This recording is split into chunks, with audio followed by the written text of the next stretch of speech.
Guys, kuna video ambayo imeweza kuonyesha Kanyari hakuwa amepeleka rorashio. Yaani yeye alifyeka akakula hii kitu bure tu, bure birashi.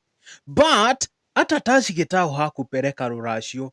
Betty Bao ni yeye aliweza kuchanga pesa kwa marafiki wake. Na kuna video hapa nataka kuwachezea. Hii ndio evidence.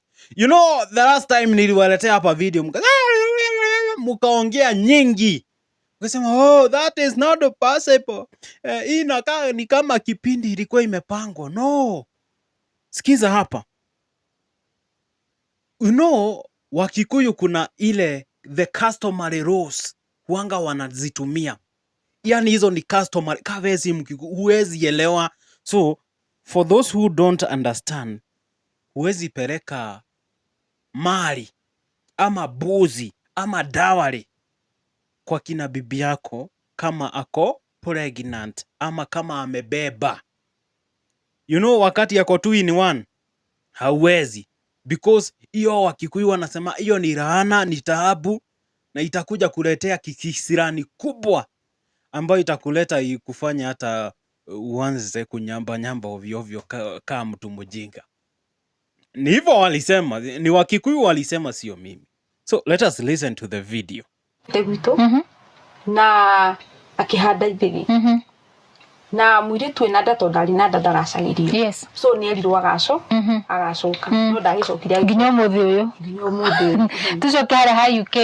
So before Betty Bao akufe, kuna interview alikuwa amefanya, na hii ilikuwa inajulikana kama the famous interview because aliweza kuanika Kanyari kwa njia moja refu sana. So Tashi Gitau ana take advantage, anachukua uto tu video, anakatakata, anaweka pale Facebook, alafu anarushia mabloga fulani ambao wanasapotiwa na Wanja Nyarari na women rep wa Murang'a ambaye anajulikana kama Betty Wamaina. So Betty Wamaina anatoa pesa ili kujaribu kufunikia aibu ya Tashi. Na watu wamekuwa wakijiuliza, hey, ule Tashi mmoja, ule kakijana keupe hako. Because niliwaambia Tashi Gitau wako na a small relationship between Eric Wamombi na Betty Wamaina. Alafu ongeza mwanasiasa kiherehere ambaye anajiitanga sijui the German Shepherd. The German dogs of all the things. Soka hako jamewe, kuja hapa. Hii nini lazima ifanye kazi. Mahuips leo imekataa kazi. Ndo hiyo. Mahuips, mbona tunafinya Mahuips inakataa kazi? Very nice. Hizo nyahunyo mbili ni za Wanja Nyarari. Because anakuwa na kiherehere na kujaribu kuleta mambo ya kisiasa hapa. But aliweza kuquote katiba, na ni mahali ambapo ningetaka tuangalie. Because Wanja Nyarari si mtu hivi hivi. Anajuanga kutafuta tu parts ambazo tunamufavor kwa story. Unajua kuna watu huanga wapatiani the full story. Wanapatia kuota mahali tu ambao inawafavor. Hapo ndio watakupatia. Hiyo ingine wataacha kando. So, huyu ni Betty Bao. Mumemsikiza na akasema that Kanyari hakuwa irudi huko nyuma. Sikiza. Na akihanda ithigi na mwiritu ena venye na understand kuhanda ithigi ni zile buzi ambao huanga unatoa ili huyo bibi yako ukuwe nika umembook. Hakuna mtu atakuja alipe kitu behind that. Sasa ile swali niko nayo, hii ithigi huyu jamaa aliweza kupanda, alirudishiwa hiyo ithigi? Because kama hakurudishiwa, maybe hiyo ndio ilifanya Betty Bao akufe na kansa ya damu. Kuna magonjwa ingine inatokanga kwa mambo ya kifamilia. Kuna magonjwa nyingine huanga inatoka kwa familia. Na hasa Wakikuyu munakurana because of kutoangalia hii tradition. Alafu unajua Betty ni ule mtu alikuwa na believe in God. Kila kitu yeye ni God, hakuna kuangalia the customary rules. Lazima to follow the God's way. But you never know. You never know. but umesikia Kanyari hakuwa irudi huko, na so hiyo pesa ya Ithege hakuwa irudishiwa. So ina make sense walikulia ingine juu, because sasa wakati Chiwawa hananga kazi, na huyo ni Betty Bayo alisema Chiwawa hajawahi kuwa na kazi. Alafu kitu ingine, Kanyari hapa umeexposiwa kama jamaa ambaye hakuwa na pesa, which is hiyo sasa labda mudaganya mjiga, because tunajua Kanyari aliibia watu pesa akajenga nayo ikakuwa mali nzuri, you get it, ilikuwa mali, because nasikianga aliiba close to 1 billion kulingana na Kanyari, lakini hatuwezi jua kama ni ujuaji ya Kanyari, mdomo mingi, whatever it is. But nataka tusikize hii story niwaonyeshe mahali ambapo nimepoint a problem that is related to Betty Bayo. Betty Bayo alikuwa anapenda kupeana sana. And you know the problem with this behavior of kupeana, kupenda, haikwangi mzuri. Mbona ushinde ukipatia wanaume pesa na si kazi wanakufanyia? Sikiza. Nataka usikize. Nda to ndari na ndada racagirio. Yes. So ni erirwo agacoka. No ndagicokire nginya umuthi uyu. Tucokere ha UK. Ni the UK ri ni ndambirie go preview life yako. Yes. Yebi kuona I made a mistake, but live na mistake, you know. Yes. There is time I can redeem myself. Ado atikire uhiki, atikire ki, atire divi, atire gutigana, na atikire gucani guti mundu ina bata na bia ciake. Yes. Wa mbere ni na nini ndamuhea bia tiwe waheaga. Yes. He can testify.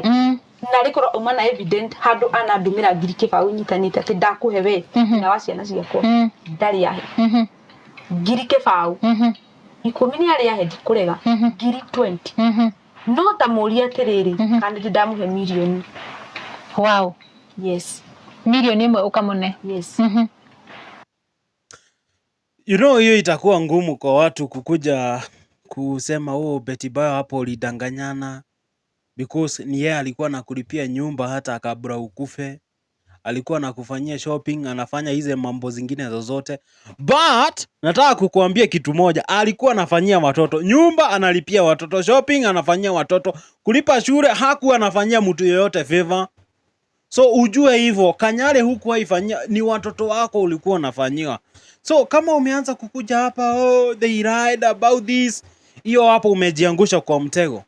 But here is a story that I wanted to tell, because hapa mi naona iko a bit contradicted, because Betty Bayo amesema yeye alipatia Kanyari 1 million.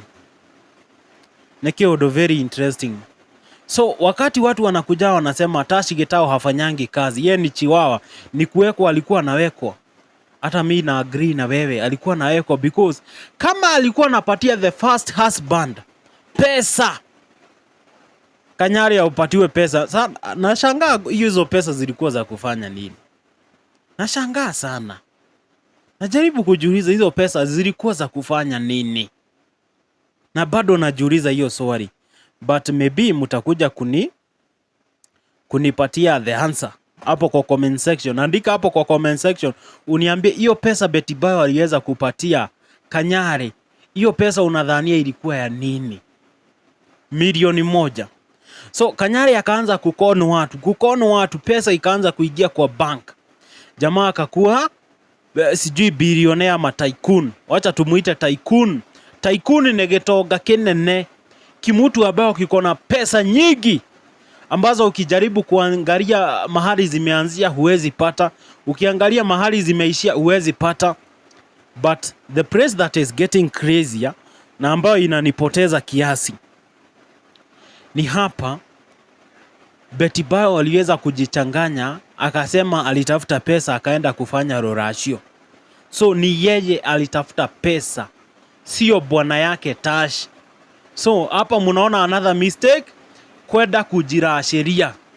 Wakikuyu wanasema msichana huanga hajinunui, but kuna process yake ya kujinunua ambayo necessary huanga haisemi ni kupeleka rorashio. Sijui kama mnaelewa hivyo. Kwa Kikuyu customary roles kuna kuanga na gaps nyingi because originally Wakikuyu leadership yao haikuangi ikitoka kwa wanaume, huanga inatoka kwa wanawake. Originally times of Wango wa Makeri, Gikuyu and Mobi and those particular si mnasikianga Gikuyu alikuanga na daughters, hakuanga na sons. Hapo ndipo leadership ya wanaitanga the matriarchy, hapo ndipo ilianzia. So the patriarchy haikuangi part and parcel of the system ya Wakikuyu. So ukiwa mwanamke huko na unaona kawa wanakudharau sana, waambie wewe ni kiongozi, huanga unaongoza, yani wewe ni jaba. Na wakileta upuzi unaniletea hii side nyingine na weka ya Saidongi hapa, hiyo sasa ni ya Saidongi. Inaingia kuingia venye inafaa. You know what, nimefuatilia hii story kuanzia mwanzo. So Betty Bayo akajipelekea Rorashio, alafu huyu Chiwawa akaendelea kuwekwa. Huyu Tashi Gitau hakuwa na kazi because alitokanga America akakuja huku vacation. Mnasikianga the summer bunnies wamefika, wale watu wamekuja kuota jua Afrika wakijionyesha mimi ni yoyo. So Betty Bayo akakatiwa na kamseka akadhania nimeangukia, but kajamaa hakakuwa na pesa na alikuwa ameka introduce kwa marafiki, kwa the family members, so ikakuwa kama mbaya. So watu wakaanza kupush Betty Bayo, mbona hujafanya Rorashio wewe madam? So naye akasema by the way tunafanya hiyo nini. So walikuwa into the process, washatengeneza pesa because muziki inalipa Betty Bayo. Kuna brands ambazo wanafanyia kazi zinamlipa do. Hiyo do akatumia kachanga kwa mabeste. Simnasikianga WhatsApp group ya Rorashio. So akaenda Rorashio akafanya Rorashio kubwa ambao mnaonanga Tasha akiwa amevalia kitenge because my editor najua hata waweke hiyo video. Unaona hiyo video karibu na Huto tu Vidore tunaona hapo kando, mnaangalia hapo. Hapo ndipo unaona Tashi Gitau na Betty Bayo, Dani na Sky. Sasa hii wametoka Rorashio, wako very nice in particular. Kila kitu kwao hapa ina kudonjo. You get it. But Tashi Gitau akaaminika kwa internet ni yeye ametoa nini Rorashio, but Betty Bayo akafanya ile kitu. Kanyari bado anatuma mapesa tu, hii ni ya school fees, ni ya nini. In fact kuna mahali Kanyari alitoanga receipts kwa mazishi, ikashangaza watu sana. Ilishangaza watu. Rule in the public uronekana wahikite ni undu wa mbia, na ni mwari ya thirite nino, but in real sense we no urahuthirwo ta tissue, turatokura kumira clean uroko kanengira mundu utara appreciate aratwenera ici yake no tuthirite ni twothe ni twake werirwo ndukano ko nduguthikanita to na ndarwa murugamo wakwa ndukwenda ni ndaima UK ni ndambirie gwiciria what do I do now na dokari ndio nyumbani yokite gwitu na it's a bit complicated, very complicated because Kanyari sasa hapa hakuna venye tunaweza confront Betty Bayo, tutaamini chochote ambao Betty Bayo alisema ni ukweli. You know why? Because hayuko hapa kutoa evidence, na wewe huwezi toa evidence, alikusaidia. But unaweza sema, unaweza onge, Kanyari anaropokango kila kitu. Now guys, kuna another story excuse me, ambayo imekuwa ikizunguka kwa mitandao that Kanyari alikuwa amewekwa. Hiyo tutakuja kudiscuss siku ingine. But swali ni je, kama alikuwa amewekwa, what about Tash huyu Chiwawa? Tuonane.